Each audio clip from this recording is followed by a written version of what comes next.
Salut à vous tous, bienvenue sur CC Info 91, la chaîne YouTube consacrée aux non-voyants. Présenté par Alain Leclerc, avec Pascal Cusson. Musique de notre ami José Licenciato, qui nous l'offre gratuitement la musique, merci à lui. Notre blog, nom de domaine, pour que ça soit plus simple pour vous, www.ceci-info91.com. Soyez tous et bienvenus sur la chaîne.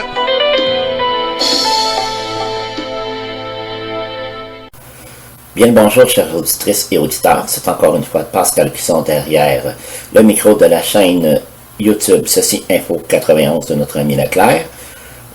Chaîne destinée à procurer plusieurs infos intéressantes sur l'informatique et sur les acquis à la vie quotidienne, sur l'histoire, sur les artistes, sur plusieurs choses qu'Alain et moi jugeons important de vous communiquer.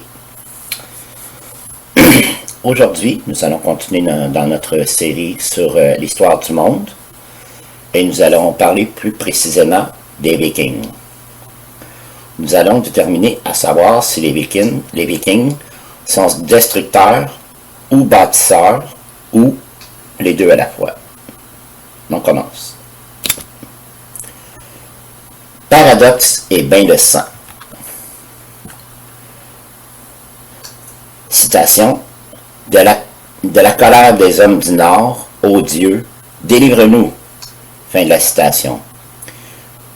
Ce cri montait des innombrables églises alors que les Vikings se répandaient dans toute l'Europe, de Hambourg à Bordeaux. À la fin du 8e siècle, les longs bateaux des hommes du Nord, bas sur l'eau, la proue ornée d'un dragon rouge, remontaient silencieusement les estuaires et les fleuves, apportant avec eux le feu, le viol et le pillage. En 793, après Jésus-Christ, le monastère de Lindisfarne, au large de la côte nord-est des Angleterres, fut saccagé, ses moines massacrés, ses trésors pillés.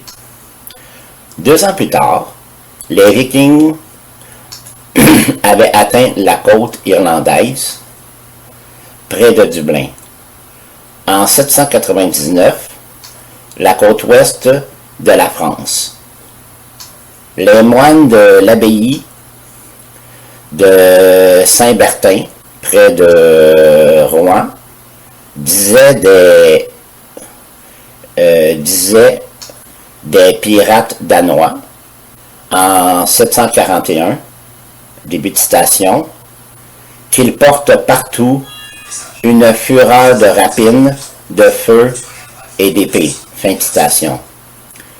Et un moine qui relate le siège de Paris en 885 appelle les Vikings, début de citation, des bêtes sauvages qui vont à cheval et à pied par les collines et les champs, tuant les nourrissons, les enfants, les jeunes gens, les vieillards, les pères, les fils et les mères.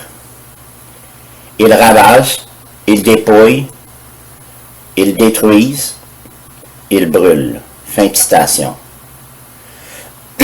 Mais toutes ces relations nous viennent des victimes des Vikings, et plus précisément d'hommes d'église, les seuls qui savaient lire et écrire à l'époque. Et tout naturellement, ils ont tendance à exagérer autant le nombre que la férocité de leurs adversaires. Malheureusement, il n'existe aucun document viking car ce peuple était illettré à cette époque. Nous devons donc nous en remettre à l'archéologie et aux récits de Thiers, surtout des Arabes, et l'image qui se dégage ainsi est passablement différente. Certes, les Vikings pillèrent et détruisirent, et particulièrement des églises et des monastères. Pour ces païens, les chrétiens devaient paraître vraiment stupides d'empiler ainsi d'emplir ainsi leurs églises d'objets précieux et de les laisser à la garde de quelques moines. Ce riche butin ne pouvait qu'appâter leur convoitise, tout comme les villes et les villages sans défense. Mais les Vikings n'ont pas laissé que des ruines fumantes derrière eux. Ils étaient tombés avec une telle rapacité sur une Europe stupéfaite et terrifiée que l'image du pirate venu du Nord devint un stéréotype populaire. On ignore le plus souvent que les Vikings étaient aussi un peuple de grands commerçants dont les navires marchands sillonnaient les voies navigables de l'Europe, du Groenland à la mer Caspienne. On ignore qu'ils utilisaient leur nouvelle richesse, mal acquise il est vrai, pour construire des bateaux et faire du commerce avec les pays lointains, ou encore pour coloniser des terres plus fertiles que les étendues pelées de leur Scandinavie. C'est le cas du Danois Rorik qui, après avoir saccagé maintes fois le port d'Orestad à l'embouchure du Rhin, finit par s'y installer pour y devenir un prospère marchand. D'autres furent plus aventureux, fondant au loin des comptoirs qui devinrent de grandes villes, comme Dublin en Irlande et Kiev en Russie. Les Vikings venaient piller, mais ils restaient souvent pour faire du négoce. Fin de ce sujet, on continue avec un autre aspect des Vikings, le commerce.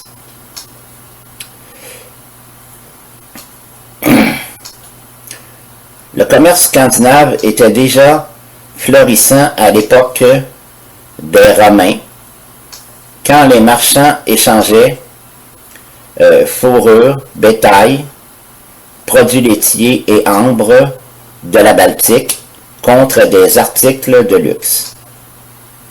Les sources historiques sont rares pour les siècles qui suivent, mais les trésors amassés par les Scandinaves, leurs coûteux enterrements, montrent qu'au moment même où l'Europe était plongée dans les ténèbres, les peuples scandinaves continuaient à faire du commerce et à s'enrichir. Au Xe siècle, les coups de main se faisaient plus rares et les Vikings s'étaient transformés en colons. En 911, par exemple, ils reçurent la Normandie, où ils adoptèrent très vite la langue et la religion de leurs voisins français. Le duc de Normandie devint l'un des plus puissants souverains d'Europe. Ses soldats conquirent l'Angleterre en 1066 et, quelques années plus tard, la Sicile et le sud de l'Italie. Au nord, les Norvégiens osèrent aller plus loin que les voyageurs qui les avaient précédés. Sans boussole ni carte, à bord de bateaux à une seule voile, qui ne faisait guère plus de 20 mètres de long, les audacieux Vikings s'aventurèrent sur l'immense océan. En Islande, jusque-là déserte, ils fondèrent une république de pêcheurs et de paysans, gouvernée par une assemblée où tous les hommes libres prenaient la parole. Cette démocratie, la première depuis la Grèce antique, survit encore. Hommage au génie des Vikings. Plus à l'ouest se trouvait une île encore plus grande que l'Islande. Un Norvégien, Éric le Rouge, la découvrit en 982 et la baptisa avec un certain optimisme Groenland, c'est-à-dire la Terre verte. Quelques années plus tard, Leif, son fils, débarqua sur une terre qu'il appela Vinland, la terre de la vigne,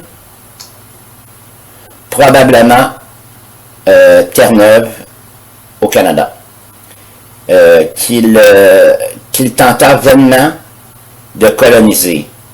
S'il en avait été autrement, l'honneur d'avoir découvert l'Amérique serait probablement revenu à un Viking plutôt qu'à un Italien.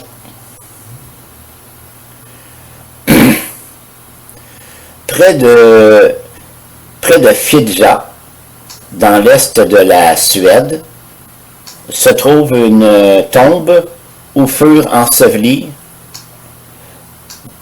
les restes d'un commerçant viking ou d'un pirate, puisqu'il était probablement les deux à la fois.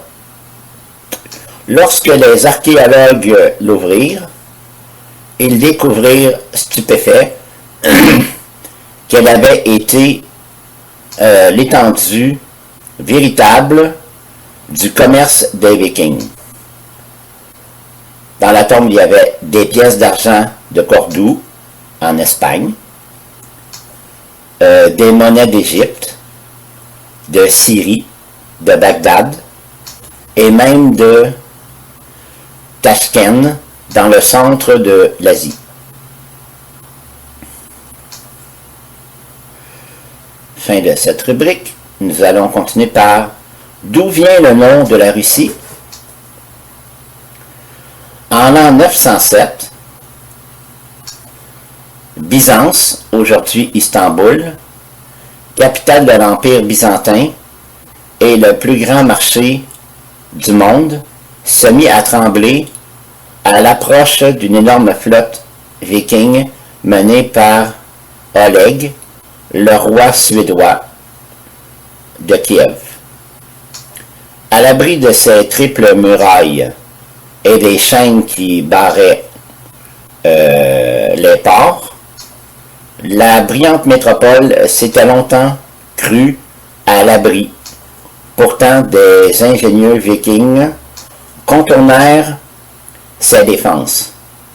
Selon une chronique russe du XIIe siècle, Oleg amena ses bateaux à terre et les fit monter sur des roues. Puis, quand le vent fut favorable, ils hissèrent les voiles et fondirent sur la ville. Accablés, les Byzantins se virent contraints de demander la paix. La chronique russe oublie cependant de mentionner que l'empereur byzantin et le plus gros de ses troupes se trouvait hors de la ville. Lorsque Igor, fils d'Oleg, tenta de renouveler l'exploit en 942, il fut écrasé et sa flotte détruite. À partir de cette date, cependant, des liens commerciaux et culturels étroits unirent la plus grande des villes de la Méditerranée orientale et les princes dynamiques, mais mal dégrossis, de Russe. Mais pourquoi Russe? R majuscule S.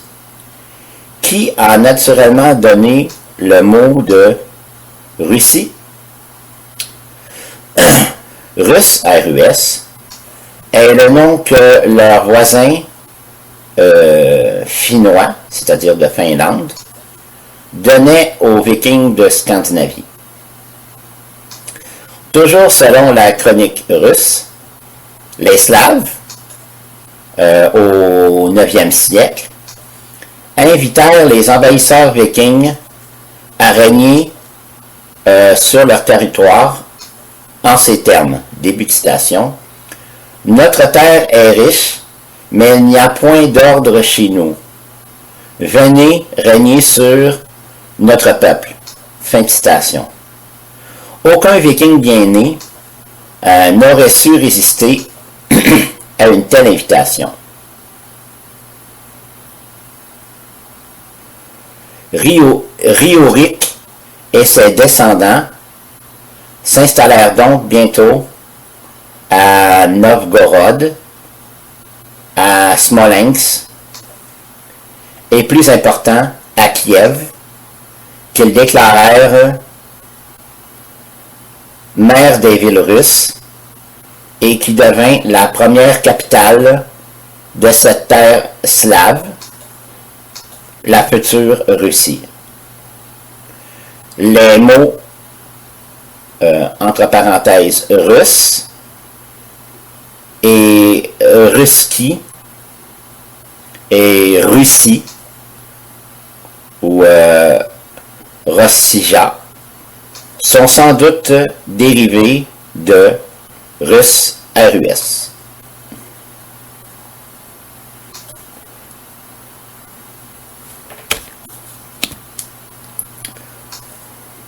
Au croisement des grandes routes commerciales qui menaient à la mer Noire et à la mer Caspienne, les envahisseurs vikings s'enrichirent considérablement et le royaume de Kiev connut richesse et puissance sous l'influence de ses maîtres suédois.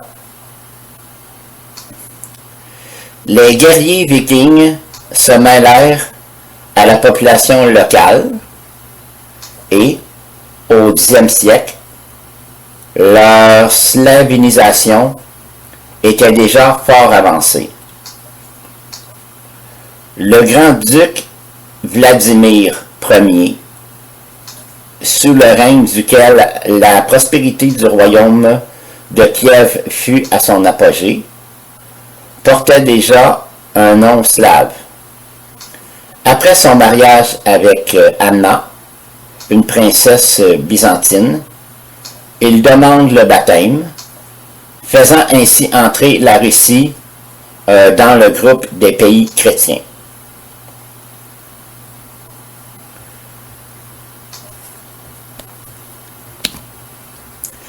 Fin de cette section.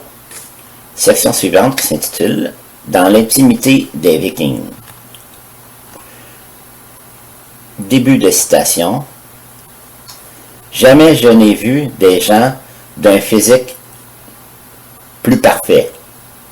Ils sont aussi grands que des palmiers et roux de couleur. » Fin de citation.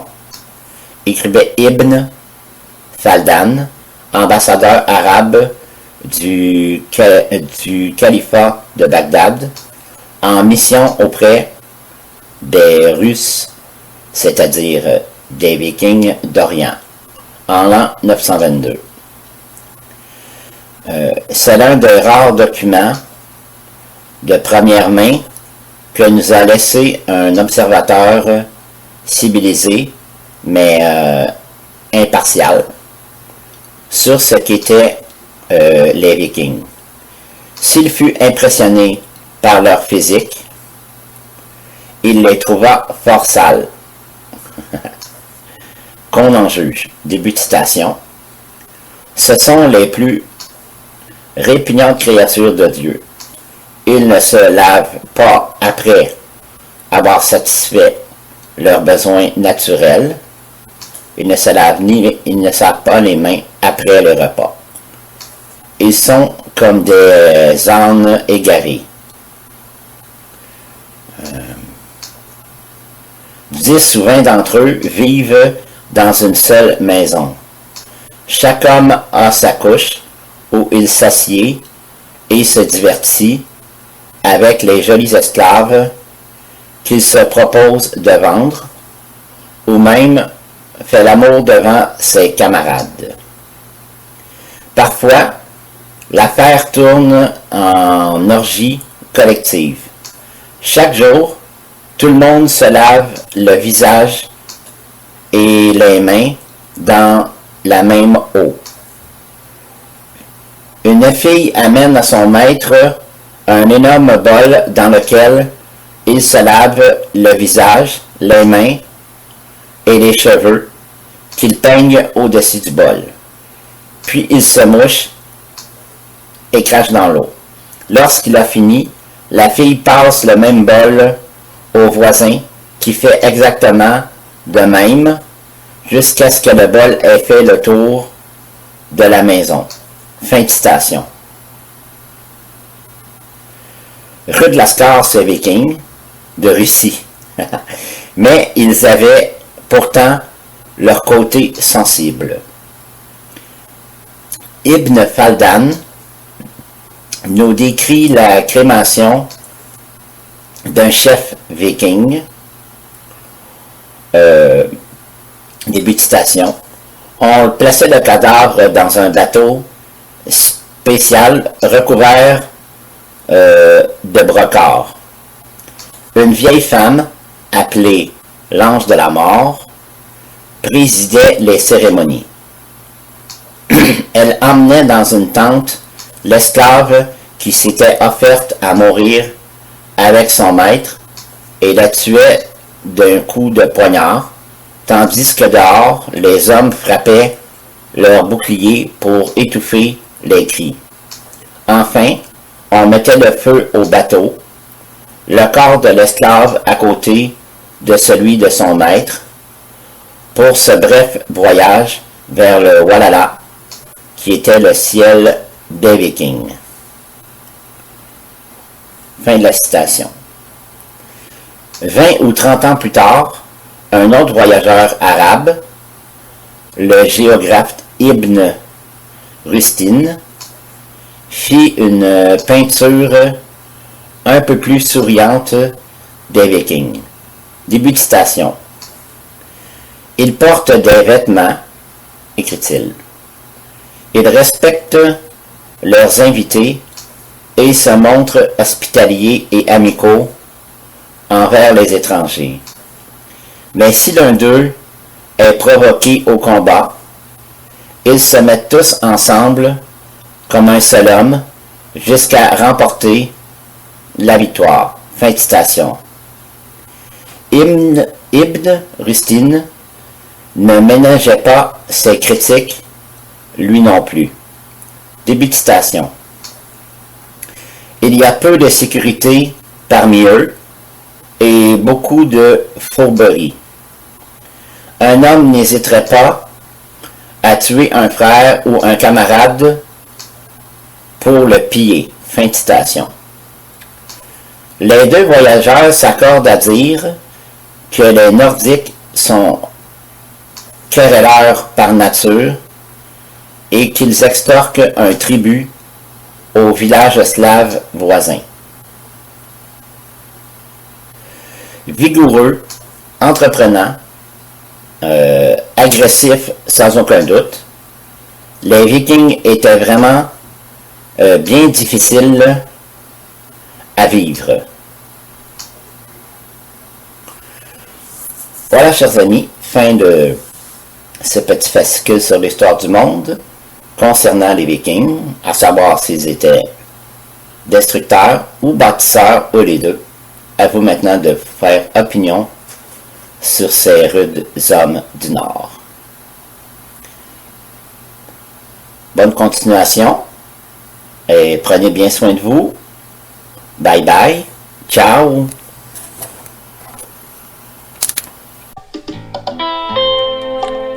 C'est fini les amis. Merci d'être passé sur la chaîne. Je vous dis à bientôt avec Pascal. Pensez à vous abonner, c'est important pour nous. Pensez à venir sur notre forum, c'est aussi important pour nous. Et puis n'oubliez pas, on a notre blog maintenant avec un nom de domaine www.ceci-info91.com. Ceci Info 91, il y a un S à info bien sûr. Bye bye les filles, salut les gars, à bientôt.